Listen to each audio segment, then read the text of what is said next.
여러분 안녕하십니까? 먼저 지난주 새생명 축제에 함께 해주시고 또 기도해 주시고 영혼을 구원하기 위해 힘써 주신 성도님들에게 감사를 드립니다. 그리고 아름다운 음악회를 안식일에 준비해 주신 우리 오케스트라 모든 분들께 감사를 드리고요. 늘 찬양으로 우리의 마음을 하나님께로 이끌어 주시는 우리 찬양대에게도 감사의 말씀을 드립니다. 이번 주 한 식당에서 밥을 먹고 있는데 옆 식탁에서 술을 조금씩 드시기 시작하던 두 분이 서로 대화를 나누는데 이런 대화를 하는 것이었습니다. 날 위해 기도하고 있지? 나 잘 되라고. 그러니까 상대가 대답이 없자 지금은 안 하나 본데? 이렇게 얘기하면서 혼잣말로 이렇게 얘기를 하는 거예요. 이제 나도 하나님께 가야지. 이런 대화를 그 짤막한 시간에 두 분이 나누는 것을 보게 되었어요. 여러분, 우리가 누군가를 위해 기도해 주는 것, 당장 교회에 나오지 않더라도 좋아합니다. 그래서 제가 그 두 분의 대화를 보면서 날 위해 기도하고 있지? 나 잘 되라고. 그분이 현재 교회는 나가지 않더라도 그렇게 기도해 주는 사람이 있다는 것이 힘이 되고 좋은 거예요. 그래서 여러분, 당장에 내가 관심 있고 하나님 앞에 인도하고 싶은 그런 영혼이 교회에 오지는 않더라도 그를 위해 기도하는 일을 멈추지 마시고 정말 그 영혼이 인도되기까지 계속 기도한다면 하나님의 영께서 그 영혼의 마음속에 충분히 역사하시리라고 생각합니다. 늘 영혼을 위해 기도하는 성도가 되시기 바랍니다. 아멘 소리가 많이 줄었습니다. 전도회 때 그렇게 아멘 아멘 하시더니 오늘은 세상 끝은 언제 오는가라고 하는 제목으로 말씀을 드리겠습니다. 여러분, 마태복음 24장에는 끝을 의미하는 헬라어 단어가 두 개 등장합니다. 우리 말로는 끝이라고 하는 말이 딱 한 글자, 한 가지이지만 헬라어 원문에서는 전혀 다른 의미를 가진 두 단어가 있는데 그것이 바로 끝이라고 하는 단어예요. 그래서 우리가 이 두 끝을 구분하지 못하면 한국말로 보는 끝만 보면 성경 이해가 혹 잘못될 수도 있습니다. 오늘 그 끝에 대한 두 단어의 의미를 살펴보면서 말씀을 시작하고요. 그러면서 오늘 제가 드리고자 하는 기별을 전하고자 합니다. 헬라어에 있어서 특별히 마태복음 24장에 있어서 첫 번째 끝이라고 하는 단어는 순텔레이아라고 하는 단어가 있습니다. 마태복음 24장 3절 우리에게 이르소서 제자들이 예수님께 묻고 있는 거죠. 우리에게 이르소서 어느 때에 이런 일이 있겠사오며 또 주의 임하심과 세상 끝에는 무슨 징조가 있사오리까.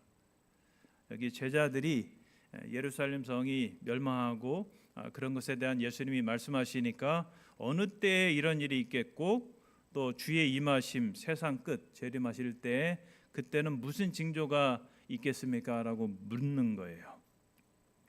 여기 세상 끝에는 이라고 했었을 때 끝이라고 하는 단어는 헬라어로 순텔레이아라고 하는 단어예요.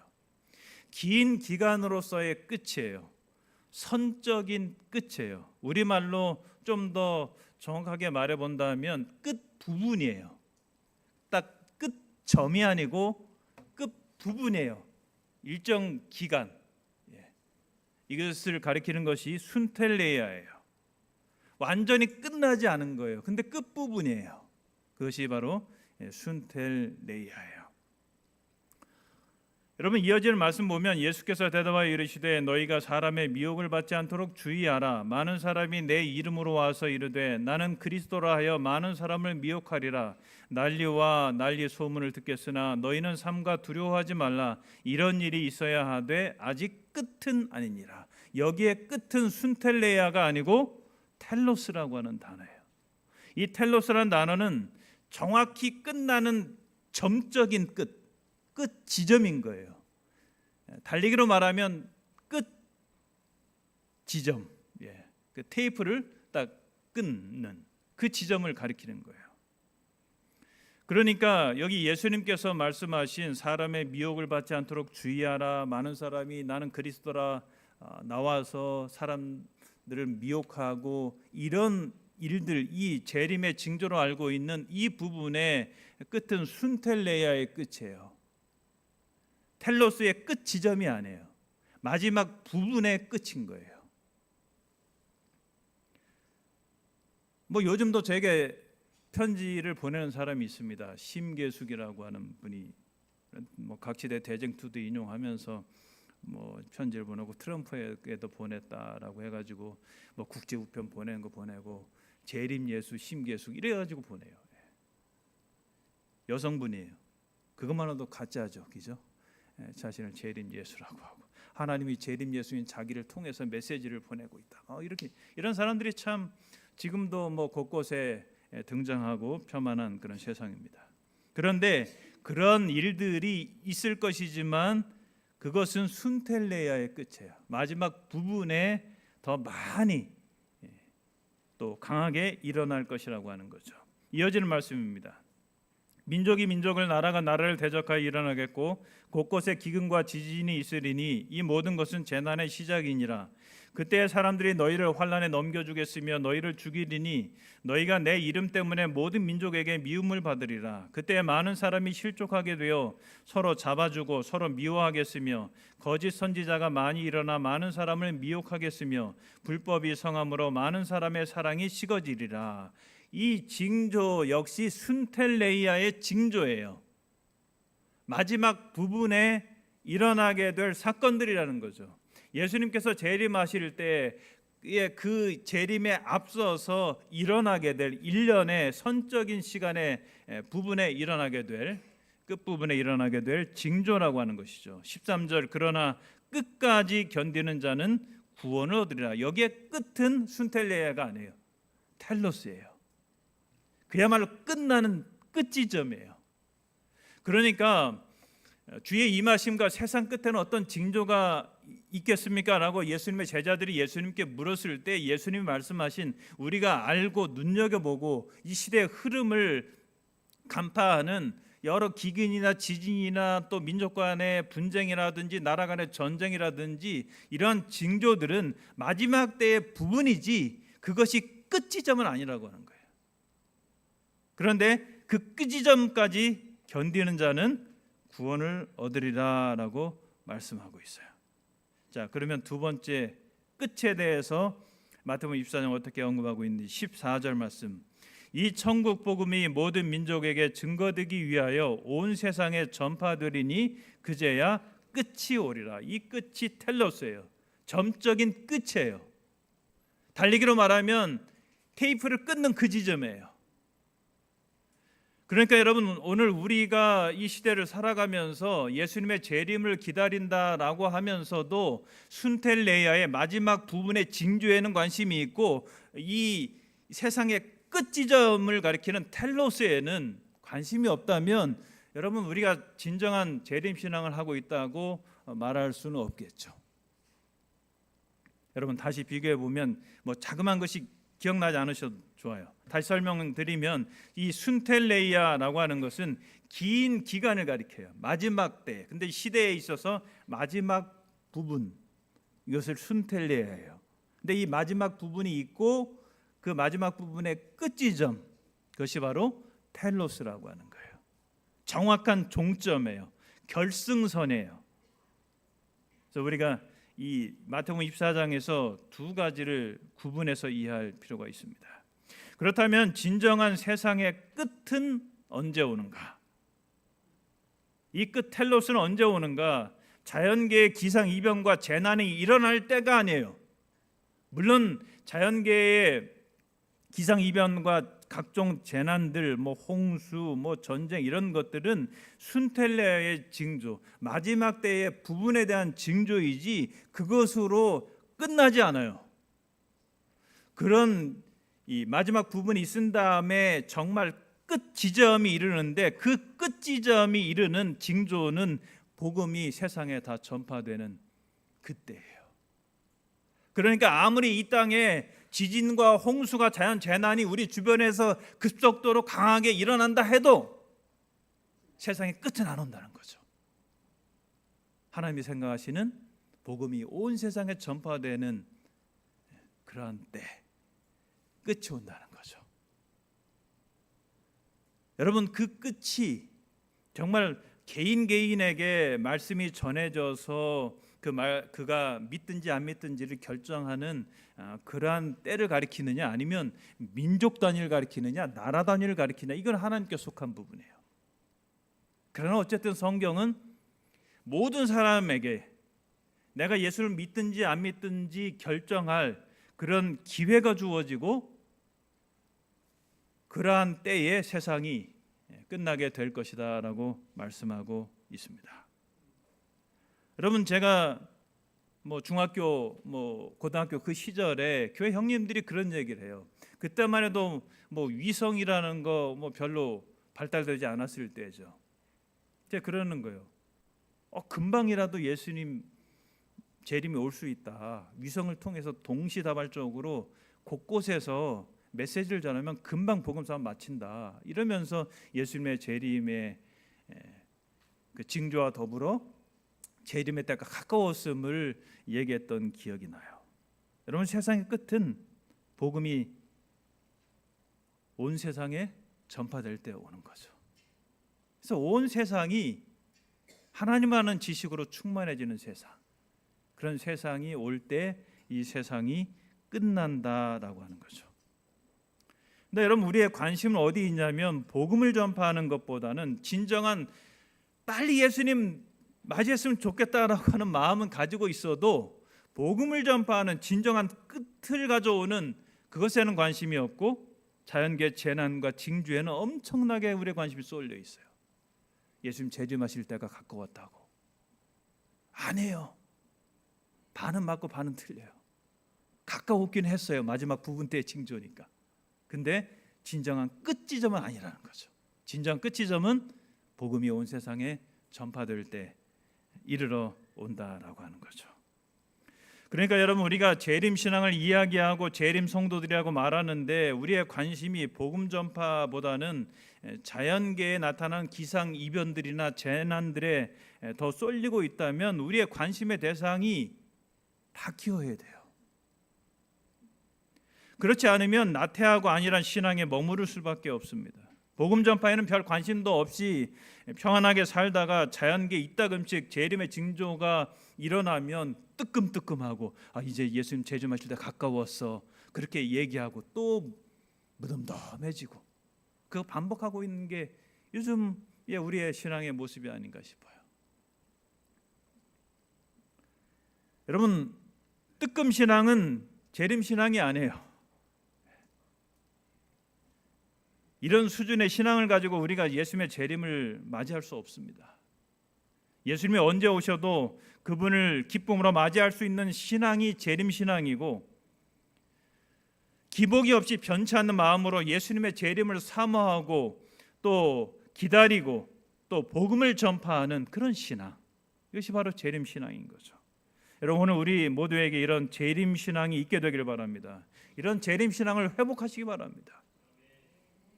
예수님의 재림을 기다린다고 하면서도 복음 전파에 관심이 없다면 그건 재림 성도가 아닌 거예요. 반만 재림 성도든지 3분의 2만 재림 성도인 거예요.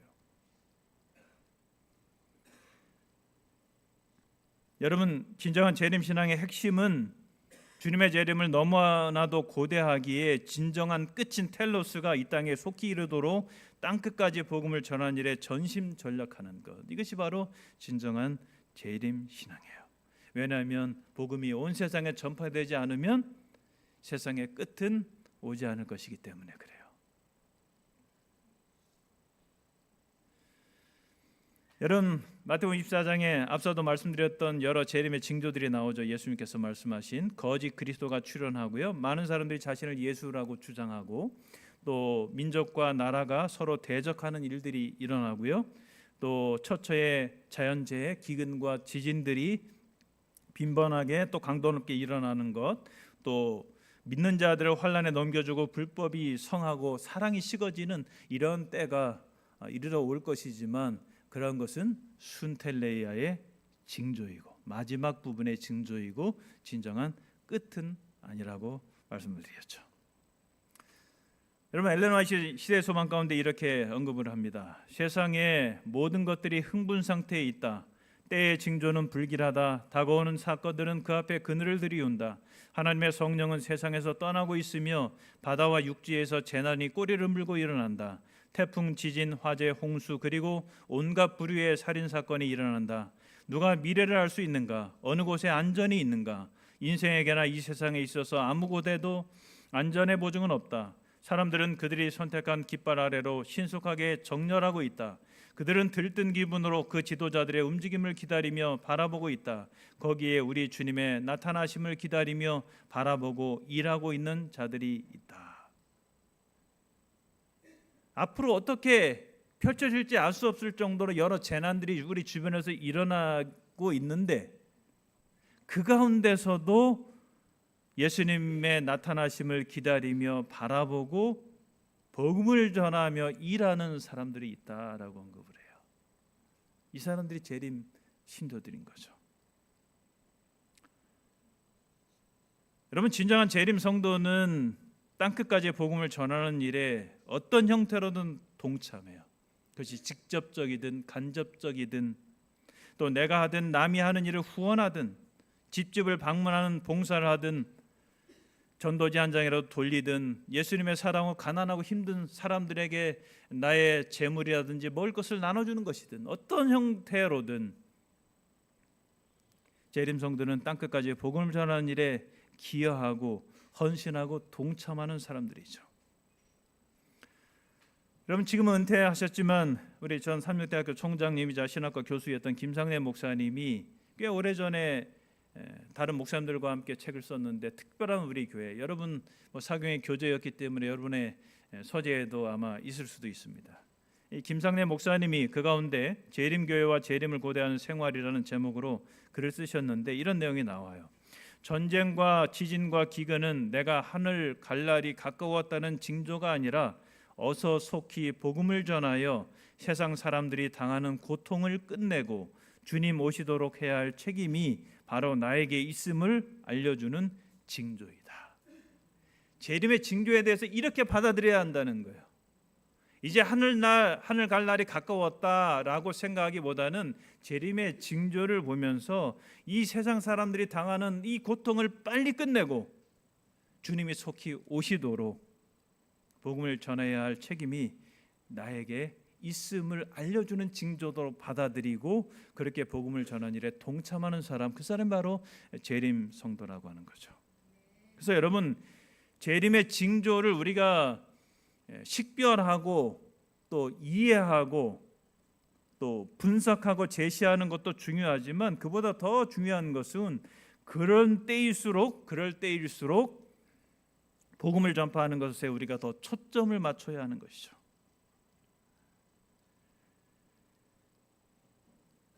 여러분, 시대서망 633페이지에 이렇게 말씀합니다. 만일 그리스도의 교회가 주께서 명하신 바와 같이 맡겨진 사업을 이루었다면 온 세계는 벌써 경고를 받았을 것이며 우리 주 예수께서는 능력과 큰 영광으로 이 세상에 오셨을 것이다.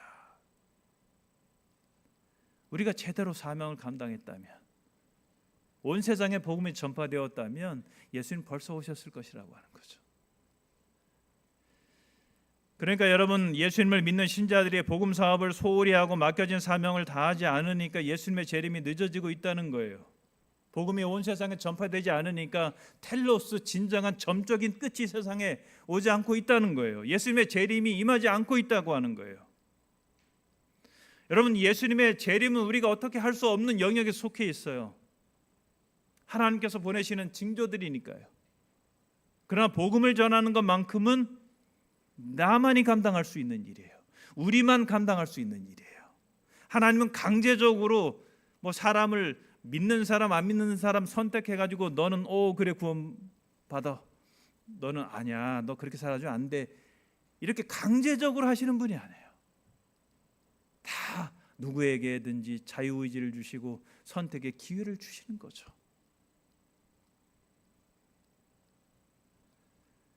그러한 일이 이룰 수 있도록 우리가 하나님의 복음을 전하는 일에 끝까지 최선을 다하는 것, 이것이 오늘 이 시대를 살아가는 우리들이 감당해야 할 몫인 거죠. 여러분, 복음을 전하는데 동참하는 방법은 여러 가지가 있어요. 직접 전도하는 방법이 있죠. 집들 방문하든지 전도지를 배포하든지 봉사하든지 식사를 대접하든지 아니면 또 미디어로 어떤 영상물을 만들어서 누군가 공유하든지 누군가 만들어낸 영상물을 다른 사람하고 공유하든지 또 선교사를 후원하든지 지역 주민을 섬기는 일에 동참하든지 또 문서 선교가 있죠. 시조나 가정건강 등 선교 월간지를 영혼들에게 전달하든지 또 교회 재정을 복음 사업에 사용하도록 풍부한 재정적인 헌신을 하든지 전도 프로그램과 또 공간을 교회가 마련하든지 여러 가지 형태로 복음을 전하는 일을 우리가 감당할 수 있죠. 여러분, 제가 이번 주를 보내면서 그리스도인 문서 선교를 다시 한번 읽어봤어요. 우선 제 자신을 돌아보기 위함이었고 또 문서 선교 사업과 관련하여 제가 놓치고 있는 부분은 없는지 또 성도들과 공유할 수 있는 그런 내용은 없는지 이런 관점에서 그리스도인 문서 선교를 읽어보게 되었는데요. 아주 인상 깊었던 그런 부분이 있습니다. 이 출판 사업이 시작이 된 것은 1849년이에요. 그러니까 이미 재림운동에 가담했던 사람들이 제7일 안식일 예수재림교회는 1863년에 정식으로 조직이 되었으니까 그 이전부터 출판 사업을 통해서 기별을 전하는 일들을 감당했어요. 그때 몇몇 기록을 보면 굉장히 인상 깊은데요. 초기 출판 선교에 가담했던 사람들의 헌신, 엘렌 화이트나 제임스 화이트나 그들과 함께 더불어 동참했던 사람들의 헌신에 대한 내용들을 보면 문서선교 23페이지에 보면 하나님의 사업이 발전되기만 한다면 우리는 빈곤마저도 즐겨 참고 견딜 것입니다. 하나님의 사업이 발전될 수 있다면 나는 좀 가난하게 살아도 힘들게 살아도 다 견딜 수 있다는 거죠. 그들이 여러분 단순하게 살았어요. 재정적으로 헌신했어요. 문서선교 26페이지 일주일에 16실링만 씁시다. 단순하게 살고 그 돈으로 출판 사업에 투자합시다. 엘렌 화이트 부부 이야기예요. 그래서 제가 일주일에 16실링이라는데 16실링에 대해서 제미나이에게 AI에게 물어봤어요. 그 당시에 돈이 어느 정도고 오늘날의 화폐로 환산하면 얼마인지 그렇게 물어봤더니 1849년 당시의 가치 16실링은요 오늘날로 말하면 2달러래. 2달러. 현재 화폐 가치로 환산하면 1849년에 2달러는 물가 상승을 고려할 때 오늘날로 말하면 80달러에서 90달러 정도가 되는데 한국 돈으로 하면 약 11만 원에서 12만 원 정도밖에 안 되는 거예요. 이것을 정확하게 물가 상승률을 계산할 수 없지만 어쨌든 대략 환산하면 이 정도 된다는 거예요. 일주일의 생활비 12만 원 가지고 산다는 거예요. 나머지는 복음을 전하는 일에 헌신했던 거죠. 출판 사업에 특별히 말해요. 그리고 여러분 당시에 인쇄기가 마땅히 없잖아요. 그러니까 이 제임스 화이트이 가까운 가깝다고 하지만 약 13km 정도 돼요. 마일 계산해 보니까 미들타운으로 가가지고 거기서 인쇄를 해가지고 갖고 오는 거예요. 그런 다음에 몇몇 그 사업에 동참하는 사람들과 함께 그 인쇄물에 하나님께서 역사해 달라고 기도하는 거죠. 인쇄물 주위에 무릎을 꿇고 주께서 이 인쇄된 진리의 사신 위에 당신의 축복을 내려주십사 하고 겸손한 마음으로 많은 눈물을 흘리며 간구하였다. 그러고 난 다음에 기도하고요. 그 인쇄물을 가방에 넣어가지고 또 13km 가서 우체국에 다 발 수 있는 주소 이름 적은 다음에 발송하고 이렇게 여러분 초창기에 출판 사업이 이루어졌더라고요.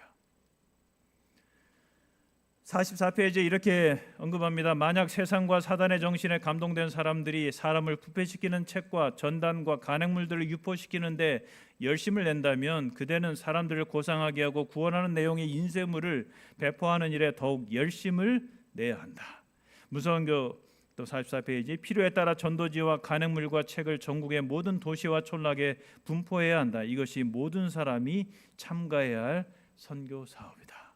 그러니까 여러분 문서 선교 사업에는 모두가 함께 참여해야 된다는 거예요. 그럼 얼마나 편하고 좋아요.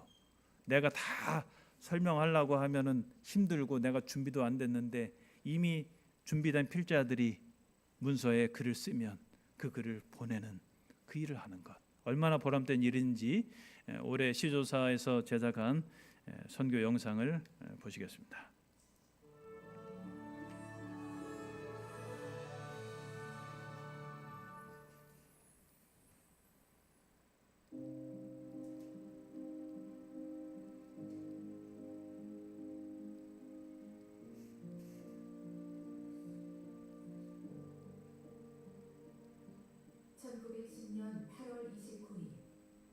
나라의 국권을 빼앗긴 치욕의 날, 경술국치. 선지자 이사야가 이스라엘의 암울한 운명을 바라보며 정의가 우리에게서 멀고 공의가 우리에게 미치지 못하니 우리가 빛을 바라나 어둠뿐이라고 고백했던 것처럼 한 치 앞도 내다볼 수 없는 막막한 어둠이 한반도 전역에 짙게 내리앉았습니다. 그러나 정의도 공의도 사라진 땅에 진리의 불꽃이 피어오릅니다.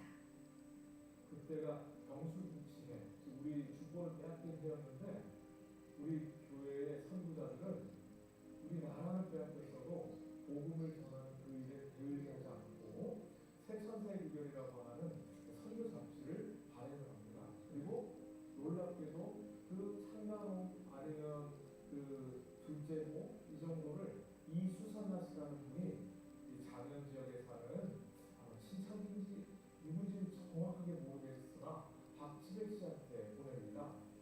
이 한 분이 희생함으로 시조를 보내고 그 시조를 통하여 이 박씨 일가가 재림 교인이 되었다는 건 참 놀라운 일이라고 생각을 해요. 먹을 것도 입을 것도 없던 시절, 진리가 담긴 채 새 천사의 기별을 박지백 씨에게 전했던 이수산나 씨의 헌신. 그녀의 헌신으로 장현 지역은 수많은 선교의 열매를 얻게 됩니다. 이미 공연, 예전에는 이 공연이라고 했거든요. 이 장현 지역에 31명이 신앙을 하게 됩니다. 그리고 이것은 전국에서 8위에 해당하는 규모라고 해요. 저도 그 조사하면서 깜짝 놀랐죠. 시조한 거니 이렇게 한 일가를 우리 재림기업을 믿게 했고 또 그것이 기초가 돼서 오늘의 장현교회가 된 것이죠. 복음을 받아들인 박지백 씨는 자신이 깨달은 진리를 형제와 가족 그리고 이웃에게 전합니다. 형제를 통해 복음을 받아들인 박도백 씨 또한 복음을 전하기 위해 괴나리 보침을 둘러매고 거리로 나섭니다. 아시다시피 경술국치로 인하여 우리 주권을 빼앗긴 이후에 이곳에 신앙을 하는 것이 아마 쉽지 않았을 것입니다. 어두운 역사의 터널을 지나는 동안 복음의 불씨는 하나둘 꺼져가기 시작하고 결국 장현교회마저 문을 닫게 됩니다. 그런데 꺼진 것처럼 보였던 장현교회의 불씨를 다시 살린 이가 있었습니다. 그는 바로 박도백 씨의 손자 박종국 씨였습니다. 할아버지에게 받은 신앙의 유산을 따라 박종국 씨는 다시 장현교회를 세웁니다. 그리고 가족과 이웃에게 복음을 전하기 시작합니다. 형부 언니가 벌써 성경책에다 두 권에다가 이석훈하고 한영순이라고 이름을 새겨서 언제 만들어놨는지 준비를 해놓으셨더라고요. 그들의 삶의 모습이나 그 신앙적인 모든 것들을 통해서 결국 제가 교회로 발길을 돌리게 됐던 동기가 된 것 같습니다. 그 헌신 덕분에 복음은 널리 퍼져가기 시작합니다. 그리고 100년이 넘는 세월을 지나 든든하고 굳건한 교회를 세웠습니다. 한 여인의 작은 헌신이 이 땅에 복음의 등대를 세우는 기초가 된 것입니다. 그것이 시조의 힘입니다.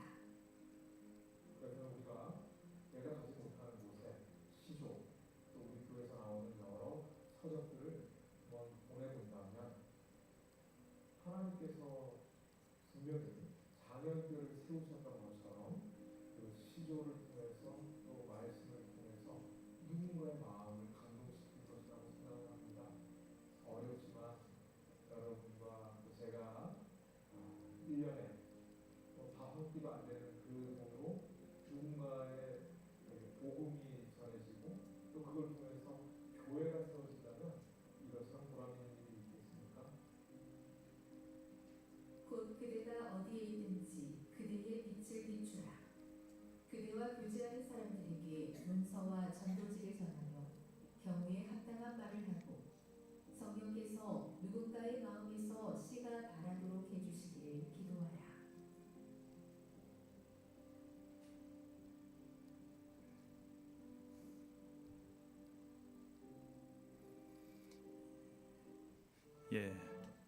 여러분 이렇게 우리도 함께 동참할 수 있는 시간을 이 시간 잠깐 갖도록 하겠습니다. 여러분 주보와 함께 받으신 영원한 복음이 담긴 믿음의 선물 시조라고 하는 팜플렛을 이렇게 받게 되셨을 것입니다. 뒷면에 보시면 헌납 결심서가 있는데요. 이 시조나 혹은 가족 건강을 누군가에게 보내신다면 1년 동안 월간지로 12번 그분에게 우송이 되고요. 주소만 알려주시고 또 이름만 알려주시면 시조사에서 일괄적으로 발송을 해줍니다. 그래서 한 부를 보내는데 21,000원이죠. 목사님께서는 식사 한 끼 값이라고 했는데 식사의 기준이 얼마짜리인지에 따라 좀 다를 수는 있겠습니다만 어쨌든 우리가 카페에서 아니면 식사 누군가하고 할 때에 그 돈보다는 아주 자그마한 돈이지만 내가 한 영혼을 위해 이것을 보낸다면 그 영혼이 복음을 발견할 수 있는, 예수님을 발견할 수 있는 소중한 기회가 될 것입니다. 저 역시도 목회를 하면서 30년 넘게 어떤 해는 10부, 어떤 해는 15부 이렇게 동참하고 있는데요. 여러분 강요하는 건 아니고요. 여러분 형편껏 한 분이 되실 수도 있고 두 분이 되실 수도 있고 또 예전에 동참해 주셨던 분들은 또 그렇게 동참해 줄 수 있고 그렇게 여기 헌납 결심서 밑부분에 작성을 하셔서 성명은 꼭 적어 주시고요. 주소나 이런 것들은 선교회 서기님께 나중에 전해 주셔도 괜찮습니다. 그러나 여러분께서 본인 구독용이든 구도자 발송용이든 교회 선교용이든 교회 선교용은 저희 교회가 선교 잡지로 사용하기 위한 것입니다. 저희 교회는 지금 제가 한 분께 듣기로는 매주 시조와 가정건강을 일산 호수공원에 가서 좀 전하고자 하는 그런 분도 계시다고 했어요. 그래서 여러분께서 주소를 아시면 주소를 적어주시고 주소를 모르더라도 내가 한 부든지 몇 부든지 교회 선교용으로 헌신해 주시면 저희가 주소를 아는 분들에게 이른 양들에게 보내고 또 어떤 분들의 어떤 전도 사업의 도구로 이렇게 드리도록 하겠습니다. 또 어떤 분들은 재림 군인들을 위해 나는 기증하고 싶다 하면 그렇게 기증하셔도 좋고요. 요양보원이나 보육원이나 교도소로 기증하고 싶으면 그렇게 기증해 주셔도 좋습니다. 시조는 신앙적인 잡지의 그런 내용이고요. 가정건강은 가정생활, 건강생활을 주로 해서 또 복음을 전하기 위해 제작되는 그런 잡지입니다. 여러분 이렇게 작성하셔서 나중에 또 마음이 또 바뀌시더라고요. 그래서 우리 뒤에 두 집사님께서 좀 봉사를 해주셨으면 좋겠습니다. 저 뒤에 두 집사님께서 좀 약정 용지를 좀 걷어서 이렇게 제게 갖다 주시면 좋겠습니다. 여러분 이름 적으시고 일단은 부수만 이렇게 적어주시면 나중에 주소는 선교회 서기님께 제출할 수 있도록 주보나 각종 안내를 드리도록 하겠습니다. 지금 이 시간에는 작정하시는 그런 내용들을 좀 두 집사님께 전해주시면 우리 두 집사님께서는 제게 이 용지를 가져다 주시면 좋겠습니다.